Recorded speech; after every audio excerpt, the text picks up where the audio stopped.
Hi guys, എല്ലാവർക്കും എൻ്റെ പുതിയ വീഡിയോയിലോട്ട് സ്വാഗതം. അങ്ങനെ എനോള ഹോംസ് 3 ഇറങ്ങിയിരിക്കുകയാണ്. പടം എങ്ങനെയാണെന്ന് ചോദിക്കുവാണെങ്കിൽ വളരെ ഒരു ഡീസൻ്റ് ആയിട്ടുള്ള ഒരു പടമാണെന്ന് പറയാൻ പറ്റുള്ളൂ.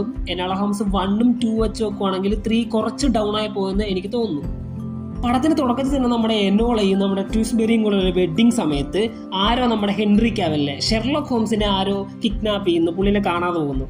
അപ്പോൾ നമ്മുടെ എനോള ഹോംസ് എന്ത് ചെയ്യുന്നു, അത് അന്വേഷിച്ച് പോകുന്നു. അതാണ് ഈ സിനിമയുടെ മൊത്തത്തിലുള്ള ഒരു വള്ളയെന്ന് പറയുന്നത്. ഈ പടത്തിൽ എനിക്കൊരു ബാഡായിട്ട് തോന്നിയെന്ന് വെച്ചാൽ നമ്മുടെ ഹെൻറി കാവൽ ഈ സിനിമക്കകത്ത് വലിയ റോളൊന്നും ഇല്ല. പുള്ളി ഒരു ഡമ്മി പോലെയാണ് എനിക്ക് തോന്നിയത്. കാരണം പുള്ളിക്ക് വലിയ സ്ക്രീൻ സ്പേസ് ഒന്നും സിനിമയിൽ കൊടുത്തിട്ടില്ല. പടം മൊത്തത്തിൽ മില്ലി ബോബി ബ്രൗൺ ആണ്. പുള്ളിക്കാരത്തിന് ഇഷ്ടമുള്ളവർക്കാണെങ്കിൽ ഈ സിനിമ ഇഷ്ടപ്പെടാൻ നല്ല ചാൻസ് ഉണ്ട്. പിന്നെ ഇതൊരു നെറ്റ്ഫ്ലിക്സ് മൂവി ആയ കാരണം ക്വാളിറ്റി വൈസ് ഒന്നും എനിക്കൊന്നും പറയാനില്ല. അടിപൊളിയായിട്ട് തന്നെ എടുത്തിട്ടുള്ളൂ. കളർ ഗ്രേഡിങ് ആണെങ്കിലും 1ഉം 2ഉം കണ്ടവർക്ക് അറിയായിരിക്കും അതിൻ്റെ കളർ. എനോള ഹോംസിൻ്റെ ആ ഒരു രീതി തന്നെയാണ് ഈ സിനിമയും എടുത്തിരിക്കുന്നത്. ഒരു രീതിയിലുള്ളൊരു കോംപ്രമൈസും നെറ്റ്ഫ്ലിക്സ് ഈ സിനിമയിൽ വരുത്തിയിട്ടില്ല. പിന്നെ ഈ പടത്തിൽ നമ്മുടെ എനോളയും നമ്മുടെ ട്യൂസ്ബെറിയും തമ്മിലുള്ള റൊമാൻറ്റിക് സീൻസ് ഒക്കെ അത്യാവശ്യം നല്ലതായിരുന്നു. ഇവർ രണ്ടുപേരുള്ള കെമിസ്ട്രി അടിപൊളിയാണ്. പിന്നെ ഇതിലെ ഫൈറ്റ് സീക്വൻസ് ഒക്കെ ഡീസൻ്റ് ആണെന്ന് പറയാൻ പറ്റുള്ളൂ. എനിക്ക് ഏറ്റവും ഇഷ്ടപ്പെട്ട ഫൈറ്റ് എന്ന് പറയുന്നത് എനോള ഹോംസ് 2 ഫൈറ്റ് സീക്വൻസ് ആണ്. പക്ക സാധനമായിരുന്നു. ഇതിലെ കുഴപ്പമില്ലെന്ന് പറയാൻ പറ്റില്ല. അത്യാവശ്യം നല്ലൊരു ഡീസൻറ്റ് ഫൈറ്റ് സീക്വൻസ് തന്നെയാണ്.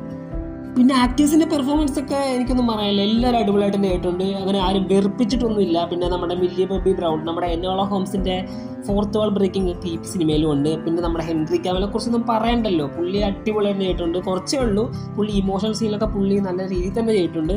ഒന്നും പറയാനില്ല. പെർഫോമൻസ് വൈസ് എല്ലാവരും പക്കയായിരുന്നു. മൊത്തത്തിൽ ഈ സിനിമ ഒരു ഡീസൻറ്റ് വാച്ചാണ്. 1ഉം 2ഉം കണ്ടവർക്ക് ഇഷ്ടപ്പെടുമെന്ന് അറിയില്ല, എന്നാലും ഒരു ഡീസൻറ്റ് വാച്ചായിട്ടാണ് എനിക്ക് ഫീൽ ചെയ്തത്. അപ്പോൾ നിങ്ങൾ ഈ സിനിമ കണ്ടവരാണെങ്കിൽ നിങ്ങളുടെ ഒരു അഭിപ്രായങ്ങൾ തീർച്ചയായിട്ടും താഴെ കമൻറ്റ് ബോക്സിൽ കമൻറ്റ് ചെയ്യുക. അപ്പോൾ നെക്സ്റ്റ് വീഡിയോ ആയിട്ട് കാണുന്നവരേക്കും ബൈ.